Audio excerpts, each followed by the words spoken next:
Nusa Floba Mora. Di tasik tanah ini satu ame Bologai. Ina Bologai. Dia laki do babu temata. Dia inge dagamai. Ama donga nua Bologai.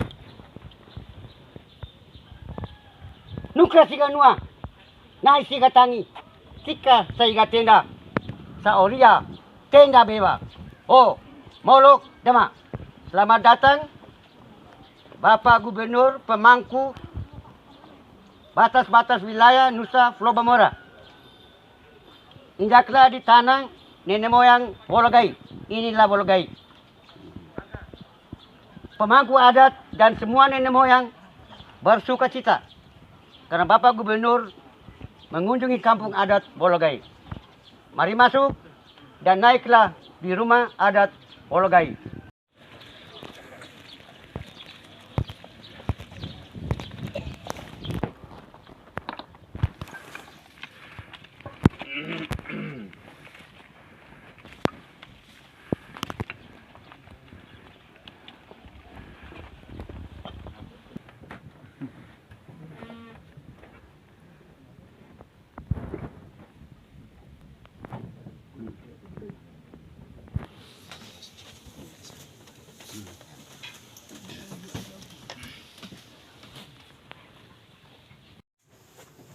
Gubernur NTT Mai Mono Ranua Mono ya Pancasila no Bhinneka Tunggal Ika kami deo nagi limba Mono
badan-badan yang para penurun dikubur di situ. Ya.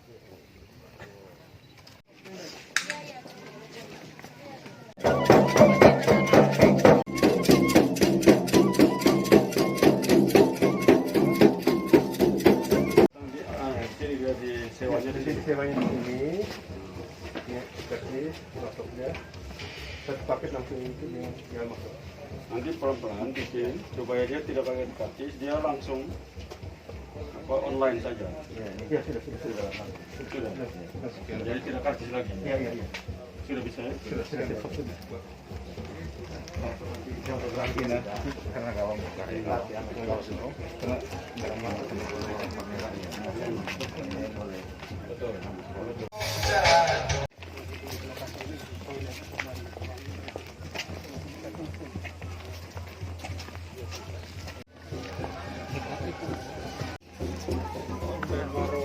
Maro artinya apa maro? Pondok. Maro.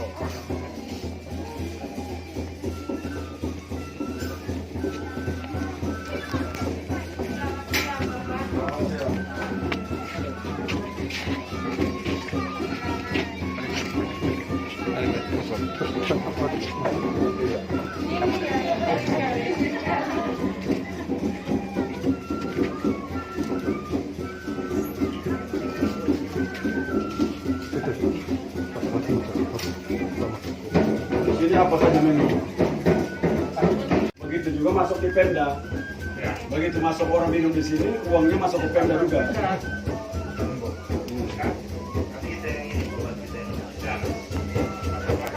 Jadi tidak uangnya begitu di sini dan duduk orang duduk sini seperti saya bayar uangnya itu sudah masuk ke Pemda. Tidak dapat uang cash, jarang uang cash di sini. Terimanya langsung cekrek Pemda masuk rekening apa namanya di sini langsung dengan Pemda pun terpisah.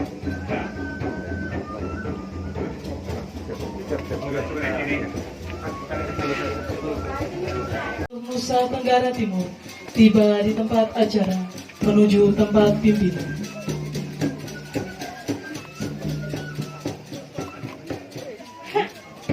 Tenggara Timur bersama rombongan yang kami hormati Bupati Ende, yang kami hormati pimpinan DPRD Kabupaten Ende, yang kami hormati Sekretaris Daerah Kabupaten Ende,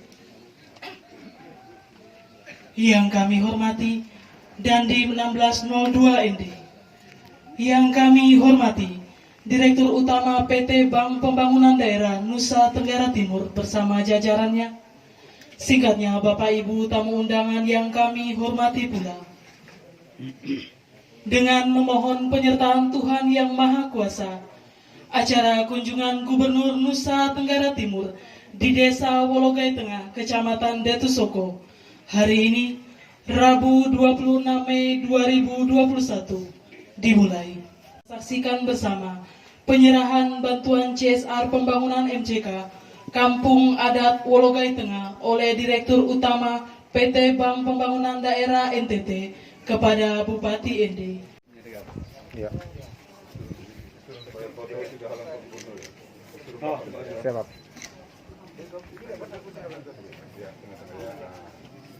Izin Bapak. Izin bantuan saya saat ini mudah-mudahan bisa memberikan nilai tambah dan nilai unggul bagi pengembangan pariwisata di Wologai dan Ende. Pak Dirut Bank TT saya beri bantuan ini pembangunan MCK Kampung Adat Bologai kita akan seterusnya pada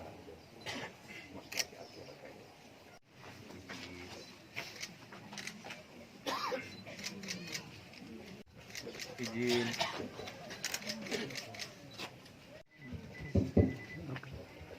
Selamat pagi. Salve. Shalom. Assalamualaikum warahmatullahi wabarakatuh. Om Swastiastu. Namo Buddhaya. Salam kebajikan. Salam kebajikan. Itu salam-salam nasional sebagai wujud bagaimana masyarakat Indonesia, khususnya orang Ende. Orang Ende ini kan Bung Karno sebagai founding fathers, tokoh utama kemerdekaan Republik Indonesia, melakukan kontemplasi pada saat pengasingan dirinya oleh Belanda di Ende, lalu Pancasila ditemukan nilai-nilainya di Ende. Nah, nilai-nilai itu salah satunya itu dengan kita menyampaikan salam-salam nasional. Jadi di kampung adat Bologai wajib dalam setiap saat sampaikan selain daripada bahasa-bahasa adat, juga ada bahasa-bahasa bangsa. Untuk komitmen kita dalam berbangsa dan bernegara, karena kita adalah garda terdepan penjaga Pancasila. Pak Bupati Ende yang saya hormati beserta Ketua, Wakil Ketua Kabupaten Ende, anggota DPRD yang hadir, Pak Sekda, dan Forkompimda, dalam hal ini ada Pak Dandim, para camat, kepala desa, Mosalaki yang hadir pada pagi dan menjelang siang hari ini. Saya tidak terlalu lama di sini karena harus terbang jam 3. Saya berkunjung di Flores, kunjungan kerja mulai tanggal 20, Flores Barat, Labuan Bajo, terus sampai hari ini di sini. Karena itu mau pulang untuk melihat kantor di Kupang. Jangan-jangan kantor sudah dirampok orang. Karena itu saya bersyukur bahwa hari ini ada di sebuah tempat yang indah. Masyarakat yang sadar wisata yang luar biasa. Sebagai gubernur yang mendorong pariwisata sebagai prime mover ekonomi, penggerak utama ekonomi, saya sangat bangga dengan apa yang telah dikerjakan di tempat ini. Kepala desanya, para musalakinya, apalagi ketemu oma-oma umurnya 100 tahun tadi katanya. Nah, 125 mungkin salah ingat kali mungkin kalau 125. Tapi kalau 100 mendekati 100 dan 100 itu pasti ada harapan itu. Kita gembira semua bahwa ini tempat yang sangat spesial di Nusa Tenggara Timur. Dalam kehidupan kita hari ini di mana COVID-19 itu masih menjadi momok bagi seluruh manusia dunia termasuk Nusa Tenggara Timur, maka kita akan menyiapkan diri dalam rangka pada saat nanti COVID-19 itu sudah berlalu, maka pariwisata, kekuatan pariwisata hasil riset semua negara adalah nomor 1 alam dan budaya. 2 ini pariwisata yang sangat diminati oleh para wisatawan baik dalam maupun luar negeri.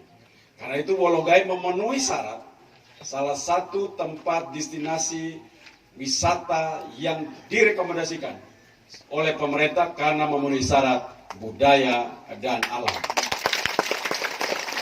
Karena itu saya menaruh harapan besar kepada kepala desa di tempat ini. Saya tahu pengalamannya, komitmennya. Biasanya kalau orang-orang yang bangun di desa itu karena punya pengalaman di luar lama, baru bisa. Nah, karena itu masalah perspektif. Kalau perspektifnya besar, banyak, luas, akan bangunnya luas. Karena kalau tidak, maka seperti kodok dalam tempurung. Nah, contoh seperti bupati. Bupati ini lama di luar. Ketua DPR juga. Ini juga lama di luar. Makanya otaknya tahu kalau begini-begini. Jadi kita perlu mendorong ke depan anak-anak kita untuk belajar. Dan saya senang BUMDes ini punya kemampuan yang sangat baik. Saya harapkan ke depan BUMDes ini menjadi pemegang sahamnya majority datang dari koperasi. Jadi Bapak Desa sudah tidak ada, tapi kita bukan tidak mau BUMDes, mau. Ini kejadian di tempat lain. Ganti kepala desa, BUMDesnya jadi rusak karena kepala desanya otak miring. Dia tidak kerja itu barang. Nah, jadi karena itu saya harapkan kalau dia koperasi, maka walaupun ganti kepala desa, maka koperasi itu akan menjaga sehingga saham terbesar BUMDes itu datang dari koperasi, bukan datang dari pemerintah desa. Nah, ini pemerintah provinsi sedang mendesain supaya seluruh BUMDes yang maju nanti kepemilikannya datang dari koperasi. Nah, ini cara-cara yang menurut saya lihat, dan tadi kita lihat bagaimana desa adat Wologai ada beberapa rumah yang perlu mendapatkan perhatian pemerintah. Kami dari provinsi akan melakukan, dan tahun ini tidak bisa. Tahun ini kita sedang refocusing untuk corona dan ekonomi. Tahun depan berdoa baik-baik supaya nenek moyang angka buang ini corona jauh-jauh lempar turun di kali sana supaya kita bisa mulai bangun kembali. Kalau uang sudah cukup, tahun depan 2022 kita anggarkan untuk pembangunan rumah adat yang belum sempat diselesaikan. Dan Bapak Desa lanjutkan bikin narasi-narasi filosofi semua, baik makan dan minumnya. Kita punya kelemahan ini, orang datang makan minum barang kita, tapi tidak ada filosofi makanannya. Jadi makan minum itu ada filosofinya. Kita hidup beragam itu filosofinya seperti makan minum. Bikin makanan satu saja, rebus ubi tanpa apapun, taruh saja begitu, maka tidak enak. Kalau garam sedikit, sambal sedikit, campur, itu enak. Karena itu hidup juga begitu. Kalau warnanya satu semua, tidak bagus. Hidup beragam seperti Indonesia itu sama seperti makanan. Kalau hanya satu saja, orang datang di sini ikut campur, pasti tidak maju. Ada Provintias, ada kepala dinas ini, ada kepala dinas di sini, ada suku ini, ada agama ini, ada semua hadir di situ, ikut berperan, maka dia seperti makanan. Campuran-campuran itu membuat makan kita, lidah kita enak rasanya. Begitu juga hidup kita. Nah, karena itu harus dibuat dalam filosofi makanan. Campuran berbagai-bagai bentuk ini menjadi kekuatan budaya daripada masyarakat adat Wologai. Nah, itu orang akan tertarik mendengar cerita-cerita seperti itu. Saya pikir Kepala Desa punya pengalaman itu, dan saya yakin ini bisa dikerjakan dengan baik. Karena orang datang itu sebelum makan dia harus dengar cerita. Tanpa cerita semua mati. Itu orang tidak ada cerita. Tidak ada cerita tentang Tuhan, Tuhan mati. Mati karena apa? Karena tidak ada cerita. Jadi semua kita hidup karena cerita. Orang tidak bikin cerita, mati. Nah, supaya dan hilang harus dibuat dalam tulisan, supaya besok dibuat dalam cerita-cerita benar. Saya bilang begini, seandainya Yesus itu lahir, Nabi Muhammad lahir, tidak ada yang cerita dia punya hidupnya, tidak ada cerita puasanya, semua duduk diam saja lihat. Apakah orang tahu itu? Ada tidak? Tidak tahu toh? Nah, tidak ada pendeta, tidak ada pastor, tidak ada ustadz, tidak ada. Semua bilang semua diam aja. Nah, tidak bisa. Karena itu kekuatan narasi, kekuatan cerita adalah kekuatan pariwisata. Lalu baru orang makan, baru enak. Ternyata ceritanya cocok dengan lidah kita. Nah, lanjut belanja, lanjut nonton, lalu pulang membawa kenang-kenangan yang indah, menceritakan kepada saudara kenalan mereka, dan mereka juga datang untuk melihat karena kemampuan narasi kita begitu luar biasa. Itulah pariwisata. Jadi kalau mama kita tidak bisa cerita, tidak bisa. Menari tadi itu tidak boleh menari sebelum ada ceritanya. Dan tidak boleh kasih orang sembarang cerita. Ini orang dipilih dengan baik supaya celok. Karena kalau orang cerita dengan benar, biar lapar pun orang kenyang. Tapi kalau ceritanya tidak benar, kenyang pun jadi lapar. Tidak suka lihat muka orang. Nah, ini perlu ada narasi ceritanya. Bikin cerita yang bagus. Menarasikan yang bagus. Seperti kalau melihat Profesor Intias, seorang perempuan Jawa yang mungil, rambutnya yang semampai, bibirnya yang wow, kecerdasan perempuan Jawa yang sangat luar biasa, membuat kami tergetar hati ini menatap engkau.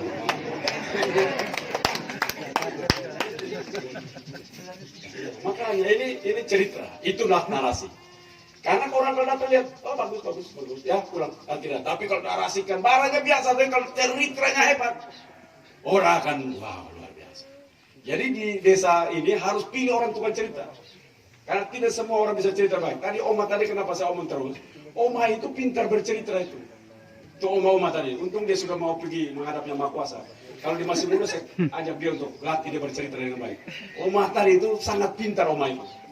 Nah keturunan dari Oma itu orang-orang pintar itu. Karena orang pintar itu datang dari perempuan bukan laki. Jadi kalau kita punya anak pintar itu bukan kita yang laki, ini diam saja. Karena pintar itu dibawa oleh genetik perempuan, bukan laki-laki. Jadi kalau mama itu, karena itu anak pun kita tidak tahu. Kita tahu itu anak kita karena kita punya ibu, kita punya istri yang bilang. Kita laki hanya dapat laporan saja. Itu barang betul punya kita pun kita terima saja. Dia datang dia bilang, ini kau punya, gitu lah saya punya. Tidak kita juga tidak tahu barang dari mana datang. Nah itulah karena itu perempuan itu sangat hebat luar biasa. Dan kita bersyukur hari ini saya termasuk pribadi bersyukur menemukan seorang perempuan yang luar biasa hebat hadir di desa Wologai dengan sangat kecerdasan yang luar biasa sehingga no wonder lahirkan para tokoh-tokoh yang pintar-pintar di tempat ini. Itu pasti nenek moyangnya pintar-pintar. Kita bersyukur untuk itu dan saya harapkan satu saat saya datang lagi, saya akan temukan orang yang bercerita luar biasa di depan kita. Saya belum masuk sudah cerita supaya barang ini laku harus cerita. Yang kau pakai nanti itu hasil dari segala macam perenungan nenek moyang kami. Tahun 1200 sebelum Masehi. Namanya ini di dalam gua di bawah situ yang nanti kita akan lihat bagaimana dia menemukan pewarnaan ini yang dulu belum dikenal. Kami sudah kenal tahun 1250 sebelum Masehi. Pasti Bapak Ibu belum ada juga mengerti tentang warna. Kami sudah duluan mengerti tentang warna. Itu cerita benar atau tidak kan dia tidak parta. Kita pikir riset ini orang ngomong betul atau tidak. Tidak perlu dia bilang, berat orang di sini luar biasa. Nah, itu orang sudah tidak. Itulah cerita. Sama seperti kalau rayu-rayu toh. Bilang cinta, kalau sudah mau dia bangun lari, tidak cinta lagi. Itulah rahasia bagaimana itu narasi itu menjadi kekuatan. Karena itu Bapak Desa, PR buat kami, nanti kita bisa bantu dari Pemprov, bikin cerita yang bagus semua, kita latih, nanti melakukan kerjasama dengan SMK bila perlu, SMK pariwisata, cari yang nona-nona manis ada NDN yang bisa bercerita bagus, karena dengan dia bercerita saja membuat tempat ini lompat berulang-ulang kali. Dengan dia bercerita, masukkan ceritanya di Facebook di macam-macam tempat, ini akan double berkali-kali lipat gara-gara sebuah narasi. Karena itu hari ini kita bersyukur dan saya akan mohon pamit dari tempat ini untuk pergi karena banyak pekerjaan di Kupang yang telah menunggu karena saya sudah alpa masuk kantor selama 6 hari. Karena itu saya harus kembali ke sana. Sekian, terima kasih.